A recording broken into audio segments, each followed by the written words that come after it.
Hello, this is Emily Cellini with Loyalty 360, and today we have the pleasure of speaking with Kris Duggan, CEO and founder of Badgeville.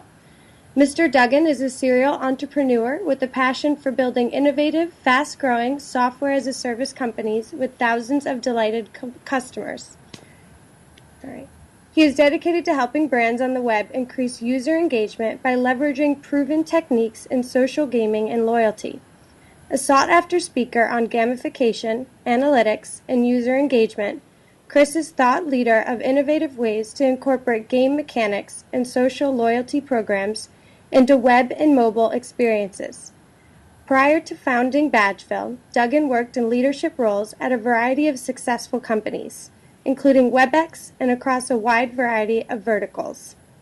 Now, due to your experience, I must ask you, with the advent of social, mobile, and other emerging technologies, how do brands effectively improve the customer experience and engage their audience in this challenging and very dynamic marketing environment? Hi, so good morning, Emily. Thanks for having me on the program this morning. In terms of how do we engage our customers? I mean, I think that's the big question for marketers, and consumers are living in the era of choice. The internet has basically, made, choice and options available to everybody. Search has enabled the ability to, find the lowest price and kind of shift consumers away from kind of brand affinity. And I think, the companies that understand how to develop customer loyalty in innovative ways, and we can talk about what those ways are: modern approaches to loyalty, social loyalty, reputation, status, and so forth. I think those are the companies that are going in this new era, and the companies that don't kind of move beyond kind of their kind of traditional and legacy approaches left behind. Okay, great. Now another question for you. What are the challenges you see with multi-channel communication for today's marketers, and how do we best address this opportunity for increased engagement?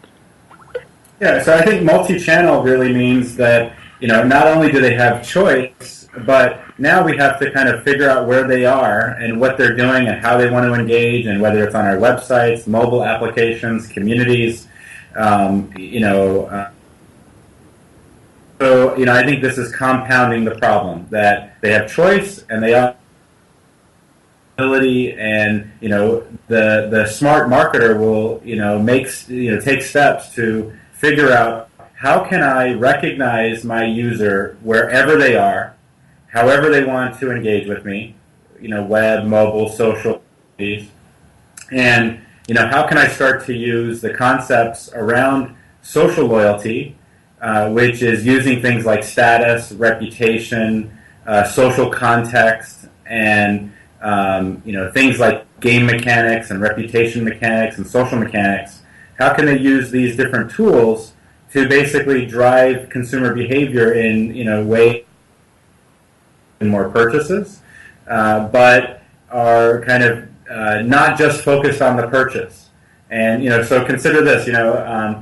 If we think about what's really changed with social loyalty versus traditional loyalty, it's that in the old world, it was about, is the behavior that we want people to do, is it the purchase? And how do we get a purchase?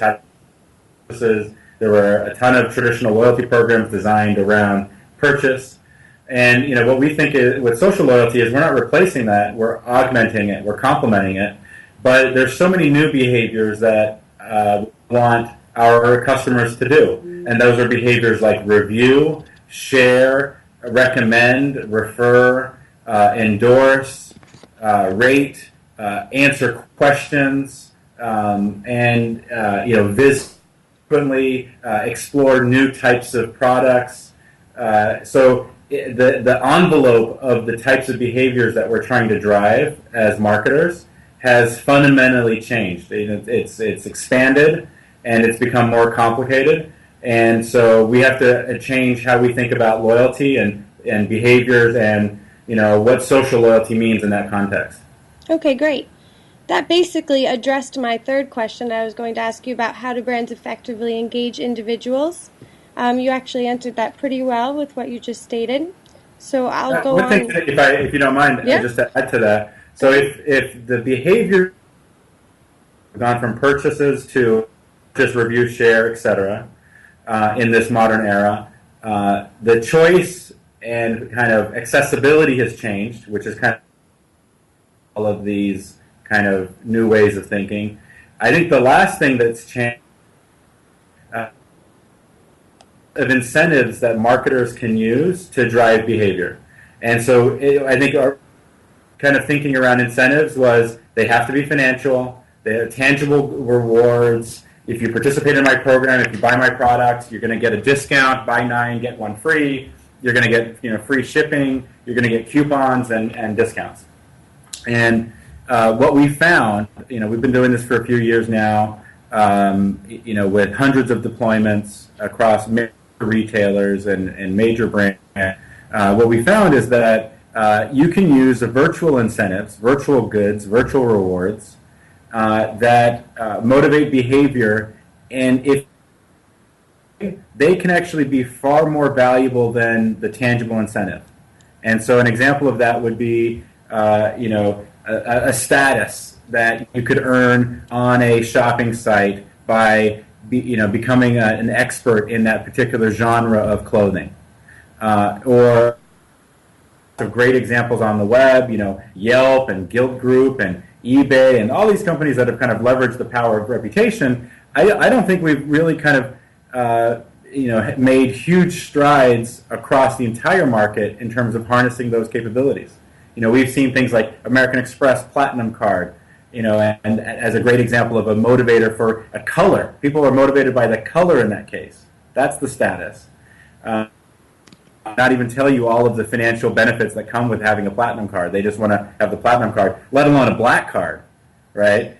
But, I would be thinking of marketer today with my niche product in this whatever vertical or industry. How can I use some of those virtual incentives to motivate behavior? And that's where I think the power of gamification. You could call it gamification. You could call it behavioral design, or kind of behavior management. You could also call it just reputation. Kind of how do we implement status and leveling and guidance and progress and achievement. How do we incorporate some of these virtual incentives into our programs to motivate behavior? By the way, in some of our examples, we've seen 1,000% increase in social sharing. One of our retail customers is called Sneak Peek. They're a very innovative social commerce site. They're always on TechCrunch and getting covered, and they're doing really well. They increased conversions by 18% by using gamification techniques.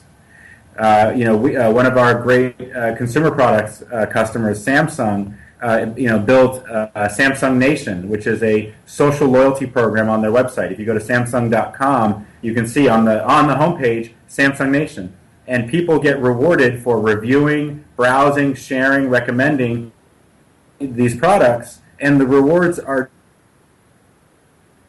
their virtual incentives, and they were able to increase their product reviews by per day, just by using these virtual incentives to engage their audience.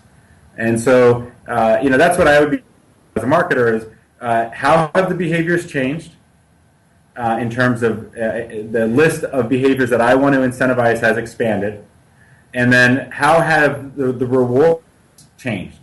Not just tangible, but now how can I use virtual to motivate, inspire, engage, and kind of influence my audience?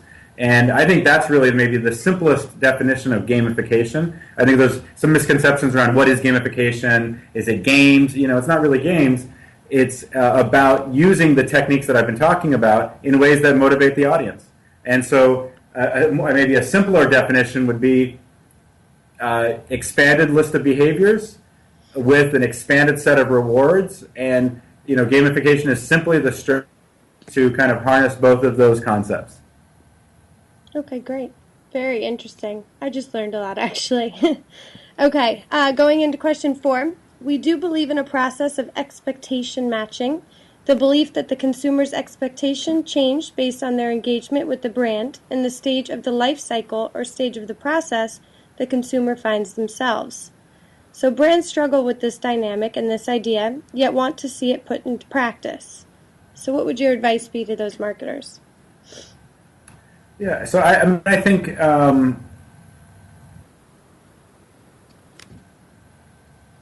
the big opportunity is to think about what's the health of our audience, and and think of it just even in simple terms. Who are my low engaged users?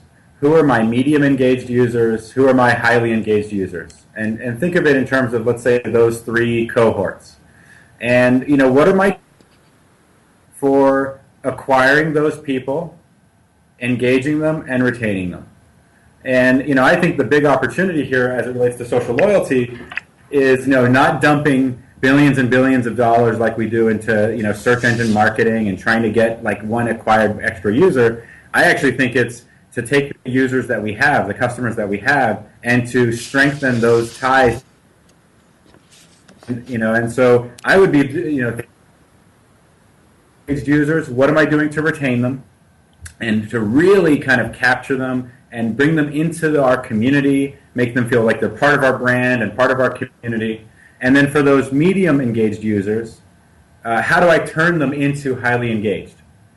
And it's not going to be just by rewarding purchases. It's going to be by using things like status and reputation and game mechanics and these different techniques across a whole set of different types of behaviors. And I was at a conference the other day, and somebody said, "Oh, well, what if I don't have community? What if I don't have advocates? Am I out of luck here?"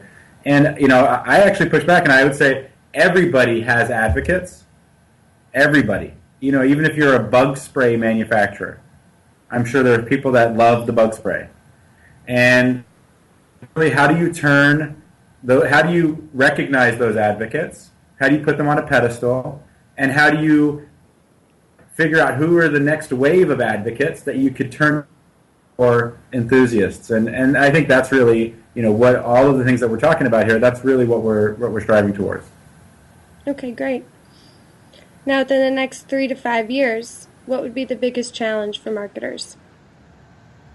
So I think, in summary, I think social loyalty is the number one challenge and number one opportunity. And so to kind of recap, the consumer kind of attention is fleeting. Their choice has never been higher. The ways to reach them has never been more fragmented and diverse. And we as marketers need to figure out how to engage in different and new ways. And techniques like the ones that we've talked about today that enable those benefits. And I think what I would be thinking about is, what can we do to drive more loyalty using social techniques and gamification techniques to really recognize and reward our community, and retain our best users and turn our kind of next best users into our best users, and not just driven by purchases and financial incentives, but by a whole host of behaviors and a whole host of different types of combinations of incentives, some of which will include financial, but more commonly leverage things like virtual status, reputation, and those types of rewards. Perfect. All right, great. Very interesting. Thank you very much. That wasn't so tough, was it? That was great. All right. Unfortunately, we have run out of time. I would love to hear more, but thank you for sharing your insight, and it was a pleasure speaking with you. Great. Thank you, Emily. Thanks.